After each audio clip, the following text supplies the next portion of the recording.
Ninamwabudu Mungu aishiye milele. Ninamwabudu Mungu ambapo anasimama na anaokoa.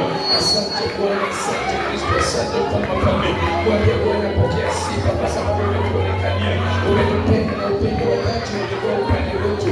Ninakushukuru kwa sababu ni Bwana, ninakuinua kwa sababu ni Jehova. Utukuzwe, utukuzwe Mungu wa jeshi, uinuliwe, uhimidiwe ni Bwana. Asante Kristo, asante Jehova. Wacha sifa, heshima na utukufu ni kwako kutoka leo na hata milele. Na ni katika ina mikono yako juu tunapoosha na kuabudu, maana ni wewe Bwana. Na kuabudu, maana ni wewe Bwana. Na kuabudu, maana ni wewe Bwana. Lift up your hand higher for about 5 minutes. You want to worship the Lord.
Ninakushukuru kwa sababu tunakuabudu, kwa sababu wewe ni Mungu. Wewe ni Mungu ambapo wakati wa mahitaji tukukuita Bwana unashuka. Asante mfalme wa falme, asante Mungu mwenye nguvu. Baba, umekuwa upande wetu wiki mzima, tumeona ukuu wako. Na hivi sasa Bwana tumekuja kukushukuru, tumekuja kukuinua, tumekuja kusema ni asante. Pokea sifa Mungu wa majeshi, utukuzwe, uinuliwe. Utumie ujumbe wako wakati anapoenda kutumika kwa ajili ya neno. Wacha sifa, heshima na utukufu ni kwako. Na ni katika jina la Yesu niomba nikiamini. Hallelujah.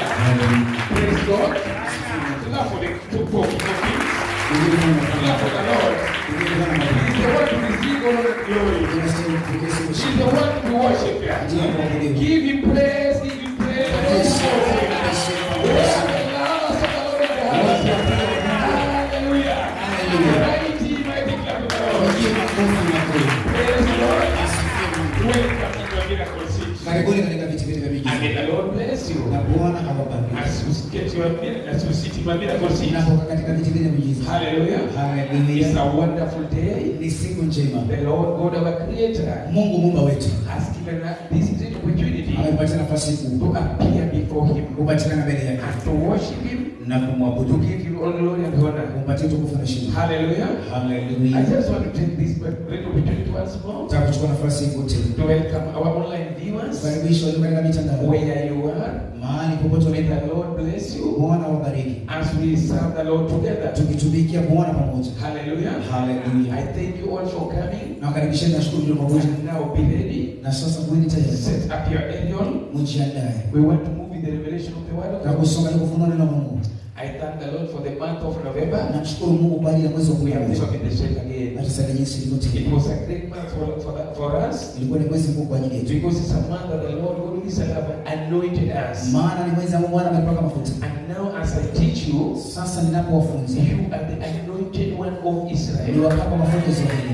You are anointed with the anointing of home Umepaka mafuta ya pembe and the kingly anointed. na mafuta ya It ufalme. is anointing of wealth. Ni mafuta ya The utajiri. anointing that breaks every yoke. Inavunja kila nira. It is called the anointing of breakthrough. Yanaitwa If mafuta you ya are unstoppable.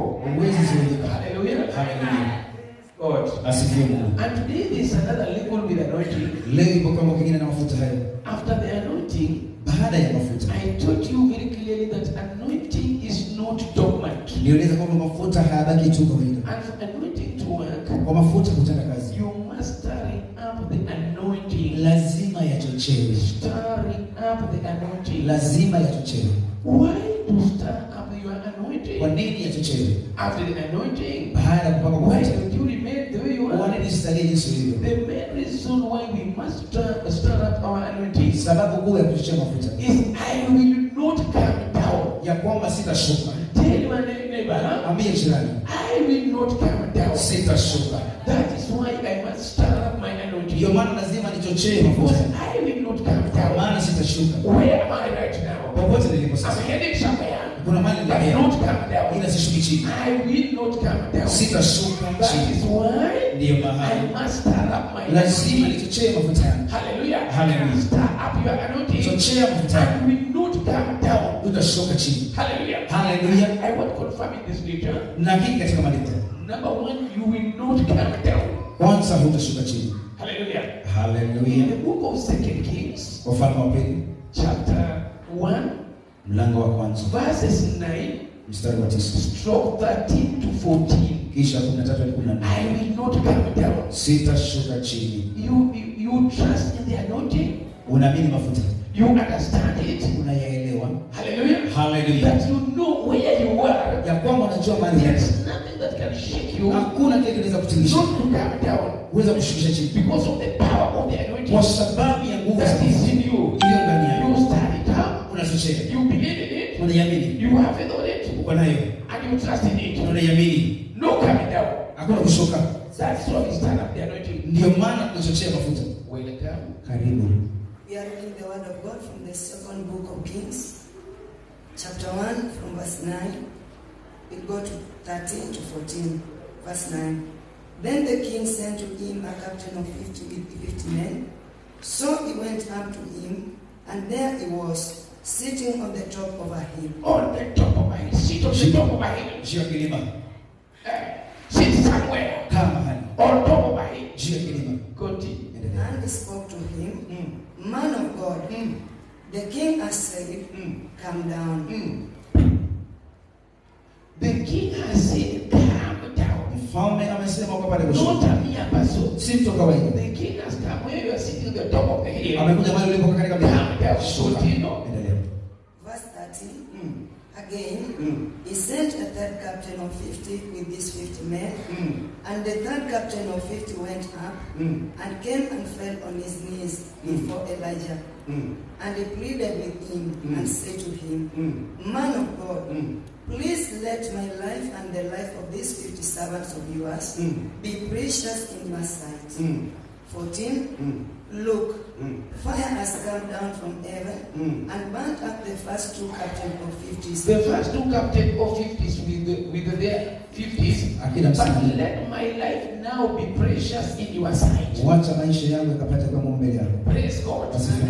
There is a kind of level of anointing that the servant of the Lord Elijah carried. Kuna kiwango cha mafuta mtumishi wa Mungu Elia. That when the king was sending armies, Hiyo ni mfano ametuma majeshi. command him to come down from the top of the hill. Waamrisha kushuka ile He kilima. was not able to come down. Asingaliweza kushuka. Instead of coming down, Badala ya he kushuka. was sending fire from heaven. Alikuwa anamrisha To moto come kutoka down to consume them. kuja kuwateketeza. And now, Na the sasa armies was besieging him. majeshi And yalikuwa said, my life now be precious in your sight. maisha yangu yametamani katika macho yako. Look, Tazama. fire has come down Moto umeshuka from heaven kutoka mbinguni. and burnt up the first two captains Ukawatekeleza kila msimu of wa 50s wa kwanza with their 50s. pamoja na msimu wa But let my life now be precious in your sight. lakini sasa roho yangu ya thamani Hallelujah. Hallelujah. Where you are, Mahali ulipo people will humble themselves. watu watajishusha. Not because you are a king, Sio kwa sababu ni mfalme. but because you have anointing. Kwa sababu kuna That mafuta. where you are, Mambo no coming hakuna down. kushuka. In your business, Katika biashara you will not come down. unashuka. In serving the body of Katika Christ, kutumikia Mungu. you will not come down. Haunashuka. Whether the bank will send you letters, Hiyo wametumana.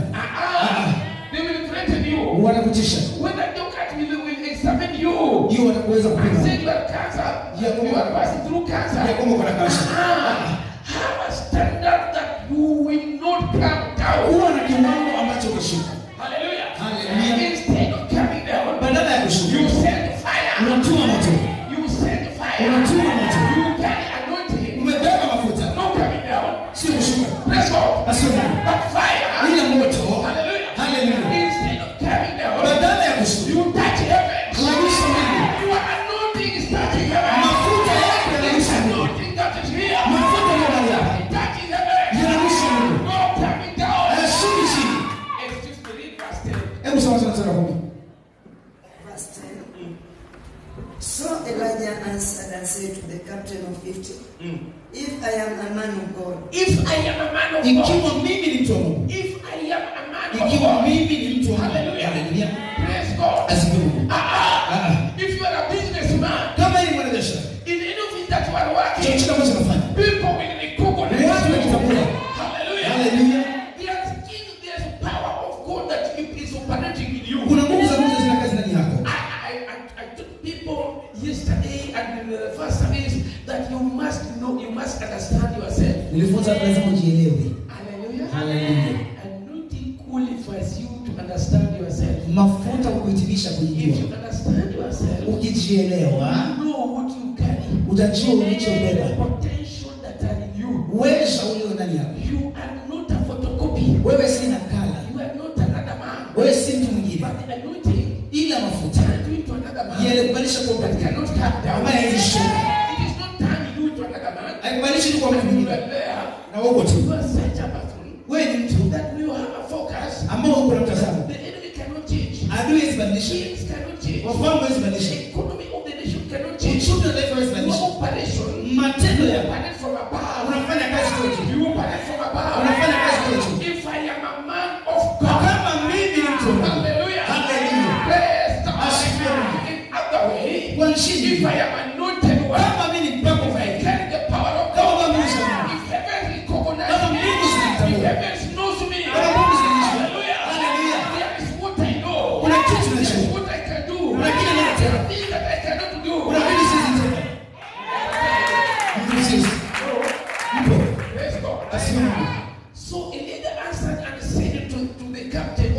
Elisha akamjibu akili ile 50. If I am a man of God, Iwe mimi kama ni mtu wa Mungu. then let fire come down. Wacha moto ushuke. Instead of you coming down, Badala wewe kushuka. you are consuming them. Unawateketeza.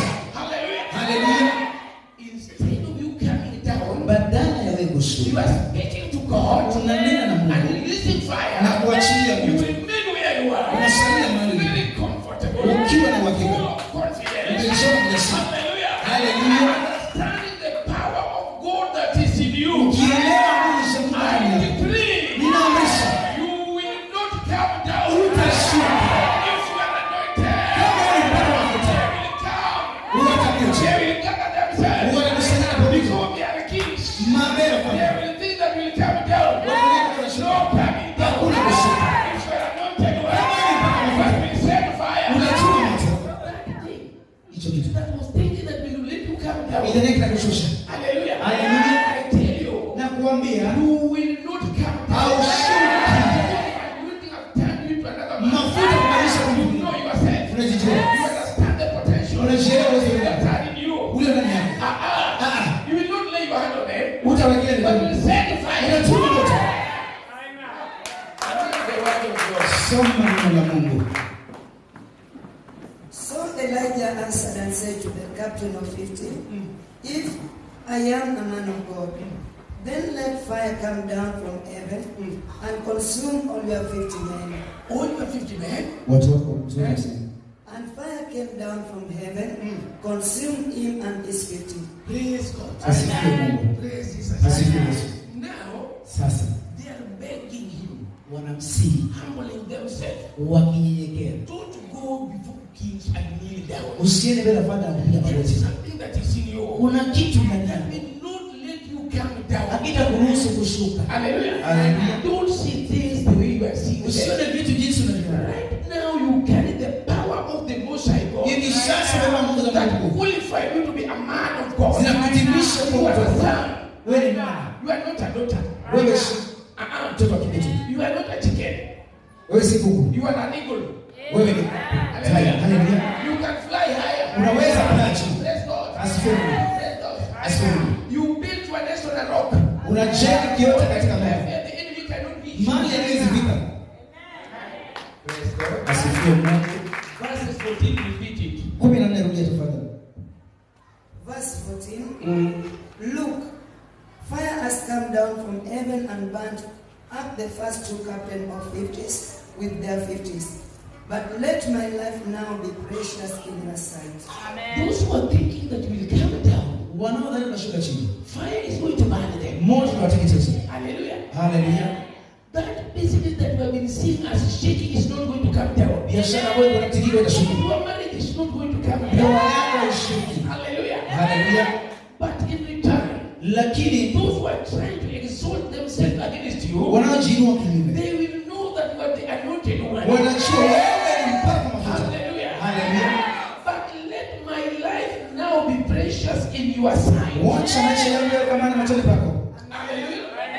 Praise God. Asifiwe. Where you are, Mahali ulipo. you are not alone. Hauko peke yako. You are together with the heavens Uko pamoja na that Mungu. is holding you up Ambao and is zimekushikilia. waiting what you are going to declare. Zimesalia kila moja ya Mungu. Hallelujah. Hallelujah. Anything that you declare will come to Chochote pass. unachoamuru kitatimia. Praise God. Asifiwe Mungu. Point number 2. Kipengele cha pili. Why we stir up our anointing? Kwa nini sisi tuchochea mafuta? The anointing, Mafuta. the anointing Mafuta. is what releases the spirit of the Lord. Ndio uachilie roho ya Mungu. Is what releases the spirit of the Ndio Lord uachilie roho ya Mungu. when the enemy comes Adui anapotujia, to set a standard. weka kiwango. It sets standard. Weka It kiwango. is what releases the spirit of the Lord Ndio uachilie roho ya Mungu. when the enemy comes Adui anapotujia, so that it set a standard ili weke kiwango. in any capacity Katika kiwango that chochote heavens can operate. ambao mbingu zinaweza The kazi. spirit of God will set a standard. Roho ya Mungu itaweka kiwango. That is why David, the son of Jesus, said, Ndio mwana Daudi mwana when Yesu it's come to a time of war or battle, anasema wakati wa vita, the Lord uses my hand Mungu tumia mkono to wako kill thousands and thousands of enemies. kuua maelfu ya maadui. The spirit of war has been released Roho ya vita wachilie because of the anointing. kwa sababu ya To mafuta. set the standard. Weka You kiwango. will set standard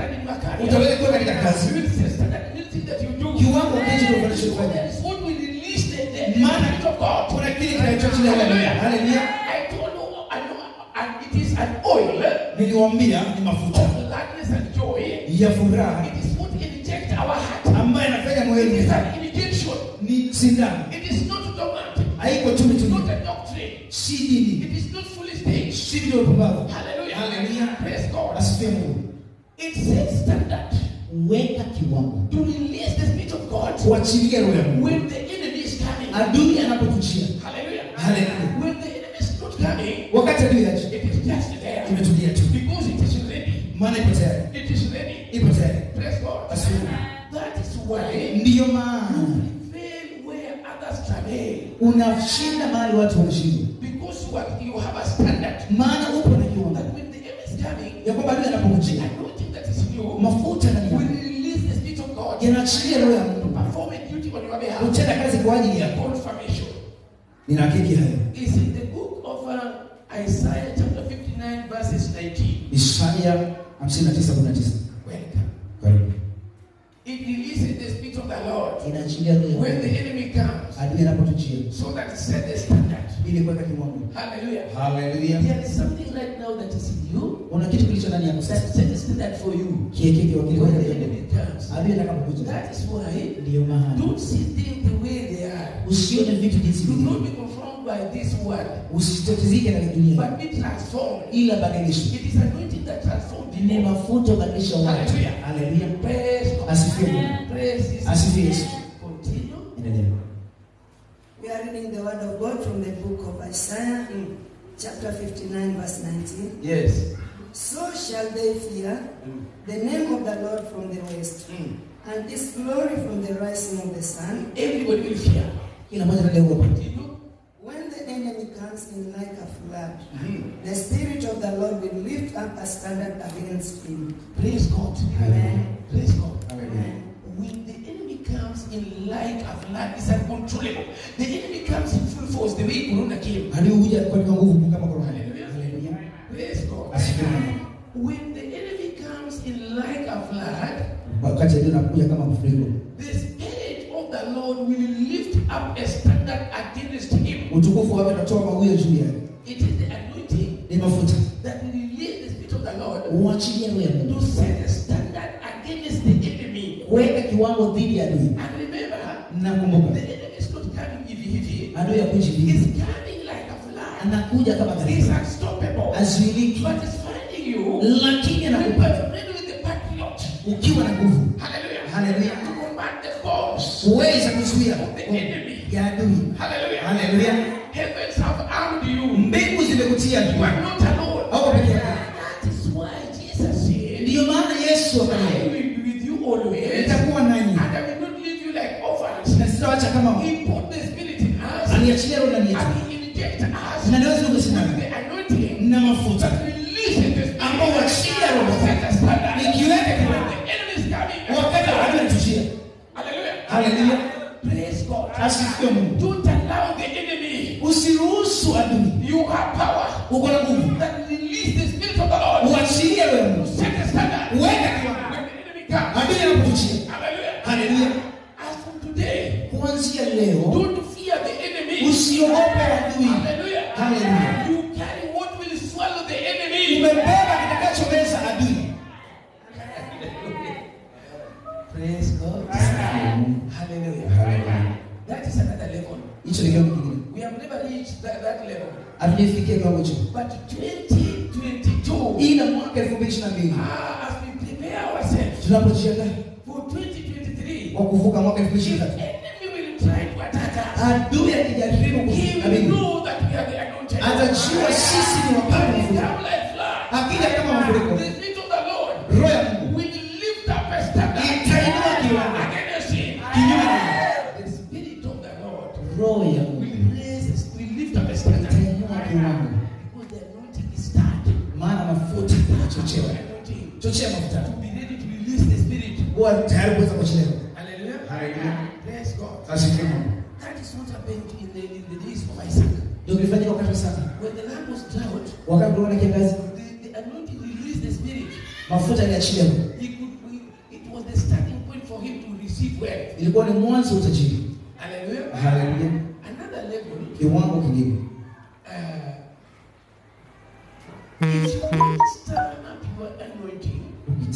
kuchochea mafuta. You must understand that after receiving the anointing, Unafua ile baada ya kupokea mafuta.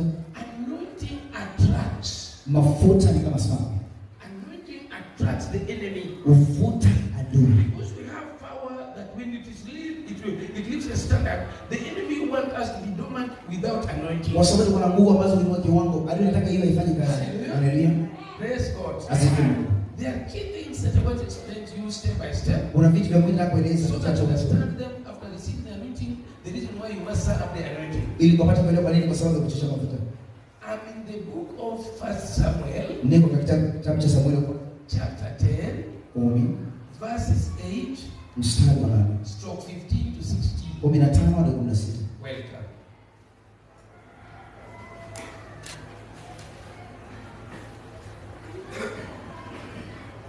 We are reading the word of God from the book of 1 Samuel, chapter 10.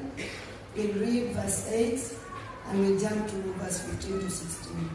Verse 8. You shall go down before me in Gilgal, and surely I will come down to you to offer burnt sacrifices, to offer burnt offering and make sacrifices of peace offerings. 7 days you shall wait, till I come to you and show you what you should do. Continue. 15. And Saul's uncle said, tell me, please, what Samuel said to you. 16. So Saul said to his uncle, he told us plainly that the donkeys had been found. But about the matter of the kingdom, he did not tell him what Samuel had said. Continue. 16. 16 we read again. So Saul said to his uncle, he told us plainly that the donkeys had been found. But about the matter of the kingdom, he did not tell him what Samuel had said. Praise God. Let us go back to verse 8. Turudi mstari wa 8. We read verse 8. No, I'll read by myself. The Bible says, number one, if you want to walk with the anointing, the reason why we must activate it, because it carries the Spirit of the Lord and it is a magnet. Samuel told Saul, by the name of it, I will come down to you to offer burnt offering and make sacrifice of peace of offering. 7 days you shall wait till I come to you. Number one, for the anointing that Samuel anointed Saul the son of Kish to work. You must listen for the instruction of the word of God. Hallelujah. He promised that surely I will come to you. Another instruction. Another instruction. 7 days. You shall wait till I come. Where you are, just wait. Till I come. I come to you and show you what you should do. Despite the fact you are anointed, you are still in process of growing. Still you need the instruction. Don't misuse the anointing. Because it's the power of God. If you want to carry it and live by it, you must follow instruction accordingly. Praise God. Till I come to you and show you what you should do. Automatically you are anointed. But there's other things that you are not able to do until you are told what you are supposed to do. Hallelujah. Praise God. Asifiwe. Praise Jesus. Let us go back to verses 15. Now we have known very clearly that there are things that you are supposed to be told. Hallelujah. Continue. Verse 15. And Saul's uncle said, tell me, please, what Samuel said to you. Praise God. Amen. At any time you are anointed, you are turned into another man. The way you were hopeless and aimless, now you you are in the spirit of God. Sasa uko katika roho ya Mungu. The power of the Lord is upon you. Nguvu za Mungu zi juu yako. There are some things there are some good things that you carry. Kuna vitu vyema unabeba. They are spiritual things. Ni vitu vya roho. They are the things of the kingdom. Ni vitu vya The ufalme. people of the world want to see them. Watu wa dunia wanataka Want to kuona. hear them. Wanataka kusikia. Keep secret. Viweke kama siri. Keep secret. Viweke siri. Keep secret. Viweke siri. After being anointed, Baada ya kupakwa don't mafuta, speak everything. usivinene vyote. Hallelujah. Haleluya. Speak the things of the world, Nena vitu vya but dunia. not the things of the kingdom. Ila si vya ufalme. Because when they hear them, they Wakiasikia will manipulate. They will watabadilisha. twist them. Watabadilisha. They pray against them. Wataomba It kinyume. will not, your dream will not come true. Ndoto yako haitatimia. I remember in the days of Mary, the mother of Jesus, Nakumbuka wakati wa Mariamu when ambaye the Yesu, angels of the Lord visited him, wakati malaika alimtambua and they told him, akamwambia, keep those things in your heart. yaeke katika moyo wako. Hallelujah. Haleluya. Vessels of honor keep things in their heart. Vyombo vya maana huwezi kuweka katika moyo. Praise God. Asifiwe Mungu. That is why we have serikali, the government. Ndio sababu tuko na serikali. They carry the secret of the nation. Wamebeba siri ya They taifa. keep secret. Wanaiweka kama They siri. are the kingdom of the world. Ni ufalme wa dunia. Now you carry the kingdom of heaven. Umebeba ufalme wa mbinguni. Hallelujah. Haleluya. Praise God. Asifiwe Mungu. Praise Jesus. Asifiwe Yesu. Continue verse 16. Endelea mstari wa 16. Verse 16 we read, So Saul said to his uncle, he told us plainly that the donkeys had been found. Listen to this. Sikiza haya. And Saul was very wise. Sauli alikuwa mwenye He hekima. speak about earthly things Ananena vitu vya dunia very plainly katika wazi. that the donkey had been found. Punda wamepatikana. Hallelujah. Haleluya. Continue. Hebu endelea. But about the matter of the kingdom, he did not tell him what Samuel had said. Praise God. Asifiwe Mungu. He did not tell him that I am a king. Hakumwambia kwamba mimi ni mfalme. Hallelujah. Haleluya. Don't be proud of the anointing. Usianze tu kujivunia mafuta. It is a weapon. Mafuta ni silaha. Carry it with a lot of care. Yabebe katika utaratibu mzuri. Hallelujah. Haleluya. Keep secret of the anointing. Weka siri ya But the mafuta. things of the donkey speak. Ila vitu vya punda ni But the things of the kingdom vitu vya ufalme. don't speak. Usivinene. Hallelujah. Haleluya. Don't brag to your neighbor. Don't joke with me. I'm anointed. Usijigamba kwamba mimi ni mafuta. I know. Mpo. But about the matters of the kingdom, Lakini vitu vya he ufalme did not tell him hakumwambia. what Samuel had said. Yale Samueli aliyomwambia. And they are the uncles. Na ndio wajomba. They are uncle spirits. Una roho za wajomba. Be very, very careful with uncle child. Makinika sana na roho za wajomba. Hallelujah. Haleluya. Don't tell them the things of the kingdom. Usiwaambie vitu vya ufalme. Hallelujah. Haleluya.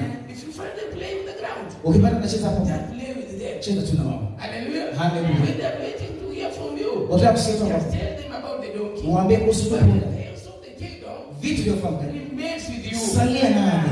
Hallelujah. Haleluya. Can we continue? Je, tuendelee? Can we continue? Je, tuendelee?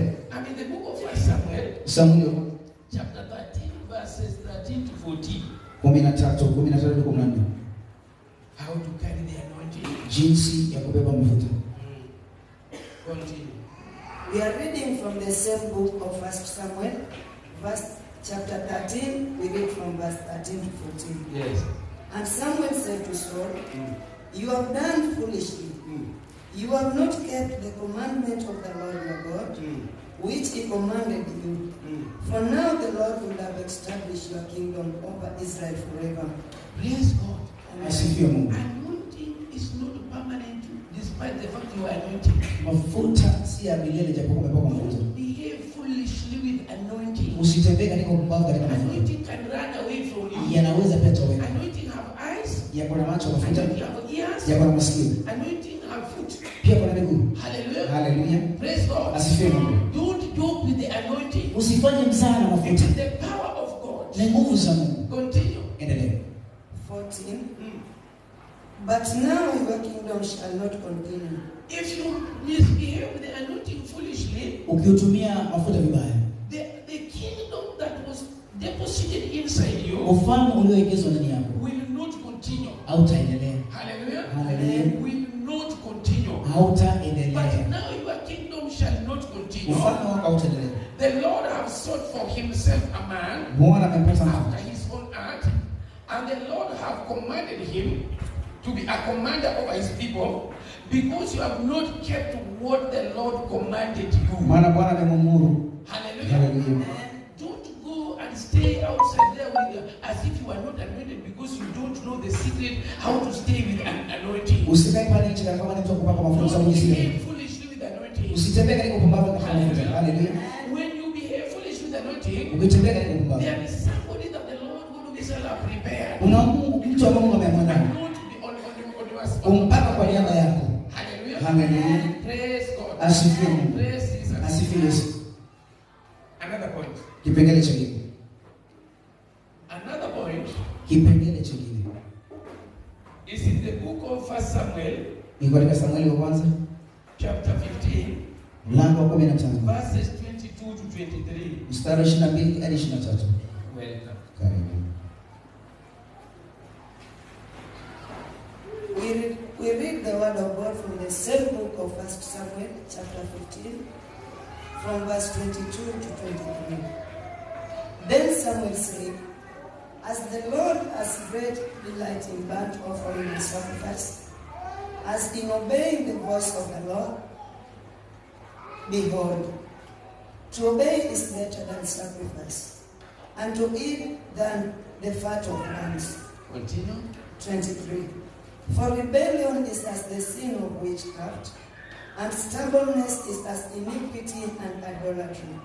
Because you have rejected the word of the Lord, He also has rejected you from being king. Praise God. Asifiwe. It is these words that I'm teaching that if you obey, the anointing will work. Ni maneno nao kufunza ambao unapotii mafuta The katika Bible says, maandiko yanasema. because you have rejected the word of the Lord, Kwa sababu alikataa He neno la Mungu. also has rejected you being a king. Yeye pia amekukataa kuwa mfalme. Hallelujah. Hallelujah. Praise God. Asifiwe. When I anointed people, Nilipopaka watu mafuta, there's specifically an office where God allocated you. kuna afisi ya kipekee Mungu alikuweka. Praise God. Asifiwe. And if you obey the commandment of God, Na ukiweza kutii sheria ya Mungu, you will operate in that office like David the son of utafanya Jesse. kazi katika ofisi kama Daudi And na if Yesu. you don't obey the voice of God, Usipotii sauti ya Mungu, God will reject you. Mungu atakukataa. Hallelujah. Hallelujah. Praise God. Asifiwe. Praise Jesus. Asifiwe Yesu. Why are we to stand up our anointing? Kwa nini tuchochee mafuta yetu? Because immediately when you are anointed, Kwa sababu baada ya kupaka mafuta, the enemy is closer to you more than before. adui yupo karibu na wewe zaidi. The enemy Adui is closer to you yupo karibu more than before. zaidi. Hallelujah. Hallelujah. In the book of Luke chapter 4, verses 1 to 12, and because of time, we read from verse 1 to 4. Nasoma kwanza mstari wa kwanza hadi 4. Welcome.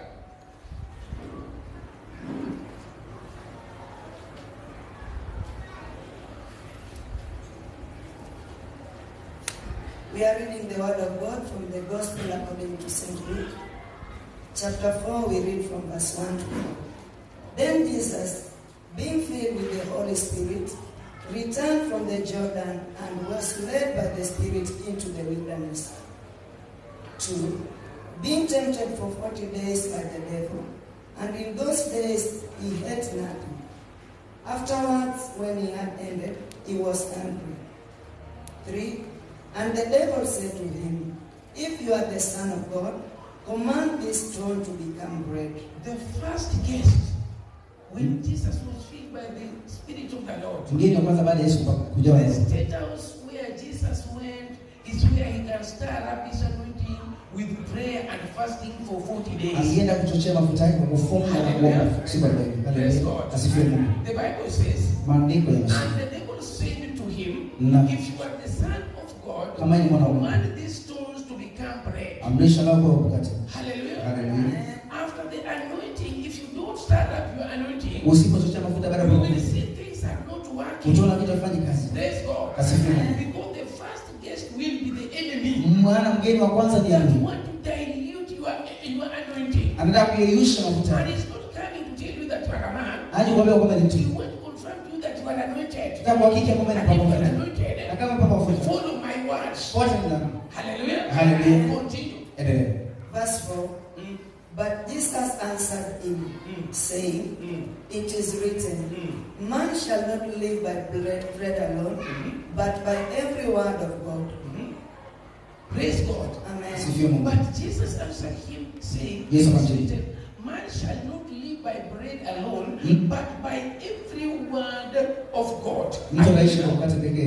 Meaning, Inamaanisha for you to maintain your anointing, kwa wewe kuweza kustahilimia mafuta. anointing works with power. Ili tuna kazi katika nguvu. You must carry the word of God always. Lazima siku zote You ubebe neno la must Mungu. carry the word of God always. Lazima ubebe neno la Mungu nyakati You zote. must be a carrier Lazima uwe of beba the word of God. wa neno la Mungu. The place of the word. Mahali pa neno. Another vision force that you need to keep the flow of God, the flow of God's anointing Kingine unahitaji mafuta in kwa your life kutirika katika maisha is yako. the word of God. Ni neno la Mungu. You need to tap into God's power Unahitaji kuingia katika nguvu through zake His word. kupitia neno. It's relevant to the building up of the saints. Ndilo mjengo wa waumini. It is the carrier of God's power. Ndio ibeba nguvu za The Mungu. word of God is the carrier of God's power. Neno la Mungu libeba nguvu za Mungu. Hallelujah. Haleluya. Praise God. Asifiwe Mungu. Praise Jesus. Asifiwe Yesu.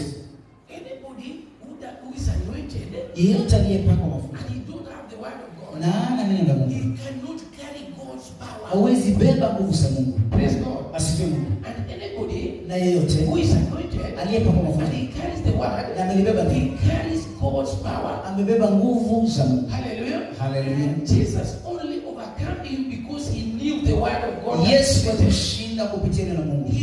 Jesus Yesu was carrying God's power alikuwa amebeba nguvu za because Mungu. he had the word of God. Maana alikuwa na neno. Hallelujah. Haleluya. Anointing with the word of God, you are going nowhere. Mafuta pasipo na Mungu You wewe lack God's power. unakosa nguvu za Mungu. Amen. Hello? Mpo. Praise God. Asifiwe Mungu. You need God's power. Unahitaji nguvu za Mungu. Hallelujah. Haleluya. Continue. Endelea. 5. Then the devil, taking him up on a higher mountain, showed him all the kingdom of the world in a moment of time. 6. Praise God. Asifiwe Mungu. After the anointing, Baada ya mafuta you will meet men of the world. utakutana na watu wa dunia. They will show you things that are pleasant. Wanakuonesha vitu ambavyo vinapendeza. But they are not the things of God. Lakini si vitu vya Mungu. You will only get those things Utavikataa tu because you carry God's power. kwa sababu umebeba nguvu za Mungu. Hallelujah. Haleluya. Praise God. Asifiwe Mungu. When you see challenges outside there, Ukiona hali ngumu mahali pale nje, what will terminate them from you? kitakachoharibu hali hizo. They are carrier of God's power. Beba neno la Mungu ngumu. Hello? Haleluya. Praise God. Asifiwe Mungu. Men will come and stop you, even those who have been never speaking to you. Watu watakusimamisha kwa wale walizungumza na The wewe. people will invite you for lunch. Wanakaribisha kwa ajili ya mlo. Hello? Haleluya. Not because they are meeting you for the first time. Sio sawa kutana nayo kwa mara ya It is kwanza. because you carry the anointing, they want to dilute Kwa you. sababu ya mafuta wanataka kuongeza maji. Hello? Haleluya. Continue. Endelea. Verse 6. And the devil said to him, all this authority I will give you. Praise God. Asifiwe Mungu. The enemy, Adui when he approached the anointed one, anapoelekea katika mpaka mafuta, he's touching the sensitive areas. anagusa mahali kule Very mbele. crucial areas in life. Ile sehemu ambazo za Mungu katika maisha. Food is important for the life of a human Chakula being. ni Mungu kwa mwanadamu. Praise God. Asifiwe Mungu. And also authority, Na pia mamlaka, powers. nguvu.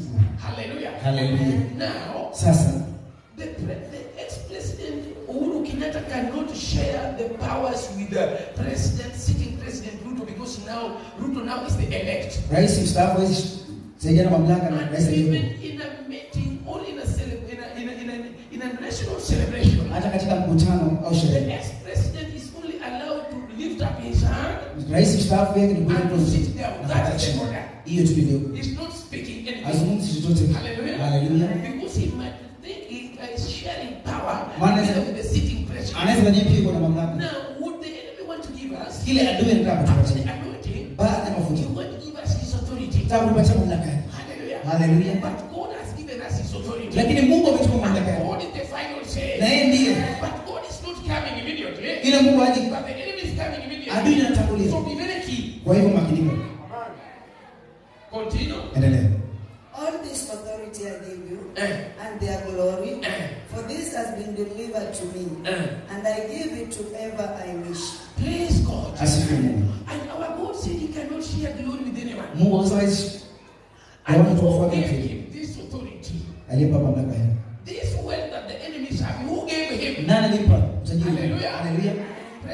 Asifiwe Mungu. Praise Jesus. Asifiwe Yesu. Continue. Endelea. 7. Therefore, if you will worship before me, Praise God. Asifiwe Mungu. Now, Sasa there is power in worshiping. kuna nguvu katika kusujudu. There is power in worshiping. Kuna nguvu katika ibada. Let me say, Adui akasema, therefore, if you will worship before me, ukisujudu mbele yako, all will be yours. yote yatakuwa yako. Don't try to dilute yourself when it comes to worship. Usiongeze maji ikija katika wakati wa Don't kusujudu. worship anything less than God. Usiabudu kitu kingine isipokuwa Mungu pekee. No matter whether you are going to die, Haijalishi utakufa. better die. Afadhali ufe. Die when you worship Jehovah Lakini Yahweh. kufa wakati mtumikia Jehova Yahweh.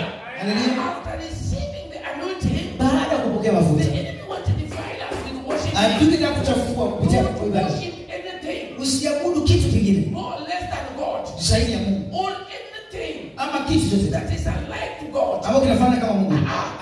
Praise God. Asifiwe Mungu. This is us. Asifiwe Yesu. Accept to die in the way you are. Ubali kufanya jinsi ulivyo. When we are waiting for the second coming of the King of Kings, Ukisubiria kuja kwa Kristo tena. there is power in worshiping. Kuna nguvu katika ibada. Don't worship the enemy even as Usiabudu he adui is. akideka moja. Hallelujah. Hallelujah. Praise God. Asifiwe Mungu. Praise Jesus. Asifiwe Yesu.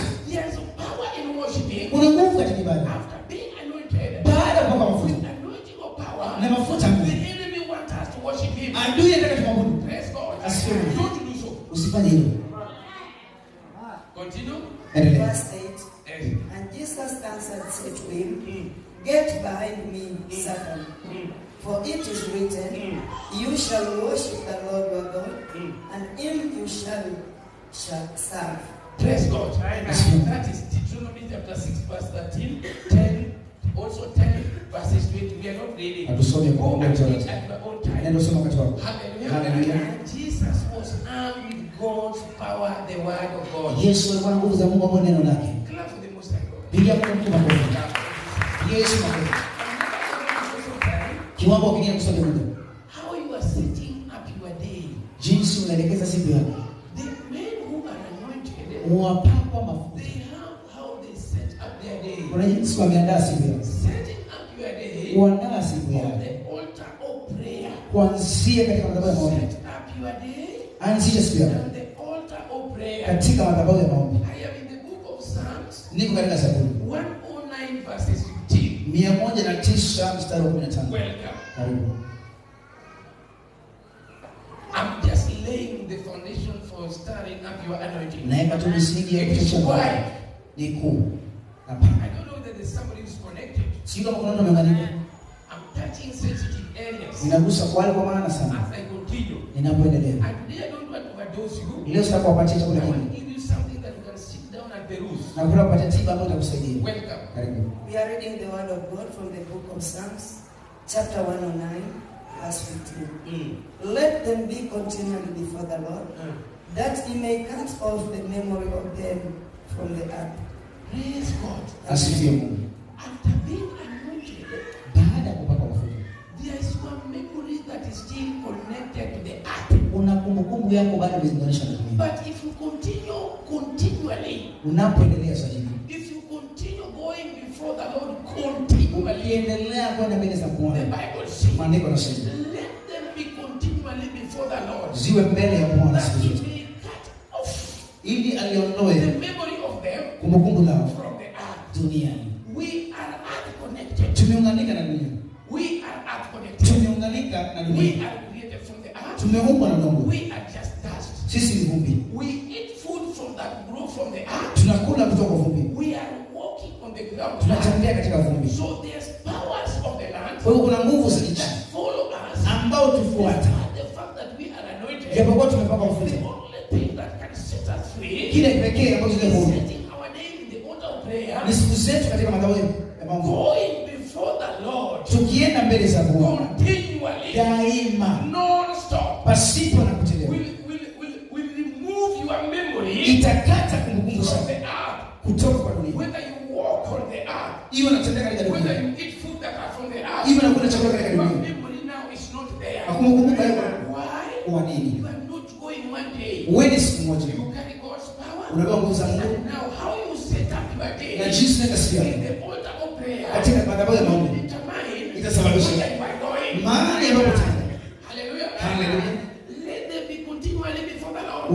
mbele za Bwana hivi. He may cut off their memory. Akate kupunguza kwa dunia. Because you are not connected. Maana unganika na dunia. Powers of the land. Kuna nguvu za nchi. That can call a man from a high office. Zinaweza kupeleka ofisi na kumshusha katika hivi. Haleluya. And people will say, Na watu leo he was so and so. alikuwa fulani fulani. ABC. Alikuwa hivi na vile. It's not about ABC. Si kwa habacha. It's not about the anointing. Si mafuta tu. It's not about the office that was served. Si ofisi ambayo But tumepewa. it is about the powers of the land. Ninategemea nguvu za dunia. Let's go. Asifiwe Mungu. That gives you a memory. Ambao kumbukumbu yako. Not cut Kama off. haijakatwa. You will not serve. Unasimama. Hello? Mbo. Praise God. Asifiwe Mungu. So if you are coming to church, Kwa hivyo kama unakuja kanisani only Sunday, katika Jumapili and you say bye-bye, unasema leo change your pattern. badilisha maneno. Cut off your memory from the hour. Kata kumbukumbu katika And dunia. coming before the Lord Kwa kuja mbele za Bwana. continually. Daima. Proverbs chapter 8, Methali na verses 34. 34. Welcome. Karibu.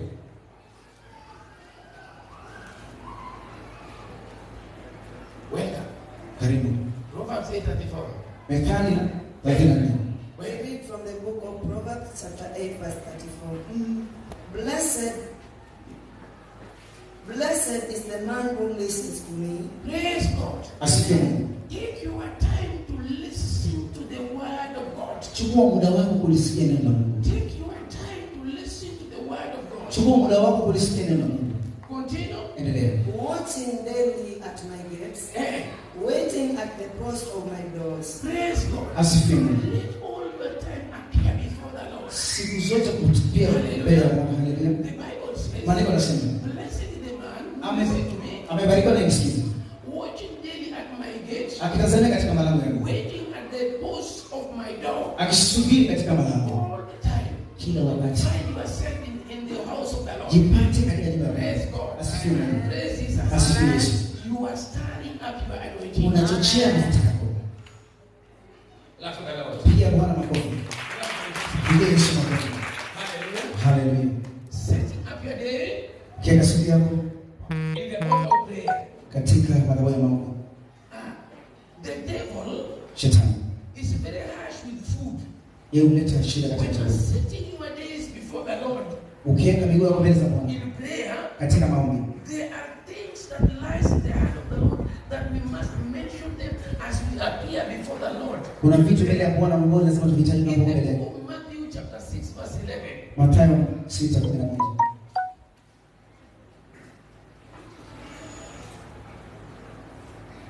We read the word of God from the book of Matthew, chapter 6, verse 11. Give us this day our daily bread. If you're appearing before the Lord in a prayer, Ukibariki mbele za Bwana katika maombi, setting your day before the Lord, ukiweka siku yako mbele yake. don't forget to ask God to give us this day our daily bread. Usisahau kumwomba apate kutupatia riziki yetu. Because if you miss your daily bread, Ukikosa riziki ya the kila siku, enemy will feed you. adui atakulisha. Hallelujah. Haleluya. Our daily bread lies in the hand of our maker. Riziki yetu ya kila siku katika mikono ya Mungu. Our daily bread is not in the stores. Haiko katika ghala. Our daily bread is not in our accounts. Riziki iko katika akaunti zetu. Our daily bread is not in the hand of anybody. Riziki iko katika mikono yetu. God can just put it there, Mungu anaweza iweka pass through that person. kupitia mtu huyo. But when you are praying, Lakini wakati naomba setting your day, ukikuwa kila siku without prayer, katika madhabahu ya Mungu, don't forget to ask your daily bread. usisahau kulisha riziki ya kila Because if siku. you fail to ask your daily bread, Usipoilisha riziki ya the kila siku, enemy will come to the anointed one. adui anakuja kuwalipa. And this turns into food because we Badilisha are hiko hungry. chakula kwa sababu ya njaa. Hello? Mbo. Praise God. Asifiwe Mungu. Don't give a chance to the enemy. Usimpe adui nafasi. Anytime you appear before the Lord, Unapopatikana mbele za know Bwana, how to pray. jua jinsi ya kuomba. Ask for your daily bread. Ukimsifu ajili ya mkate wa kila siku. Hallelujah. Haleluya. Psalms 68 verses 19. Zaburi 19. 68 mstari wa 19.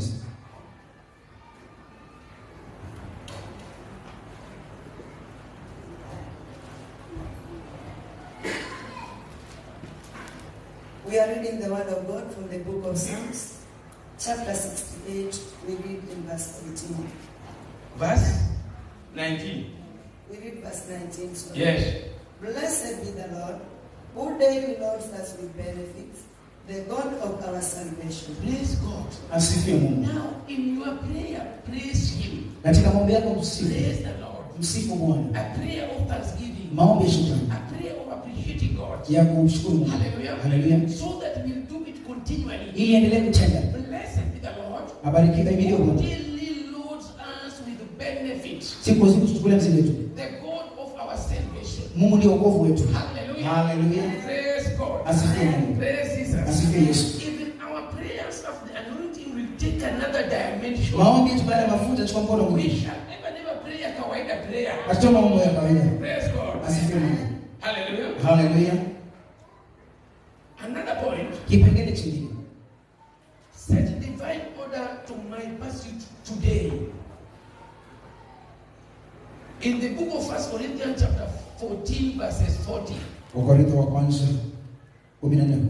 I'm teaching you to set your day in the altar of prayer. Nafunza jinsi ya kuelekeza siku yako katika madhabahu ya Bwana.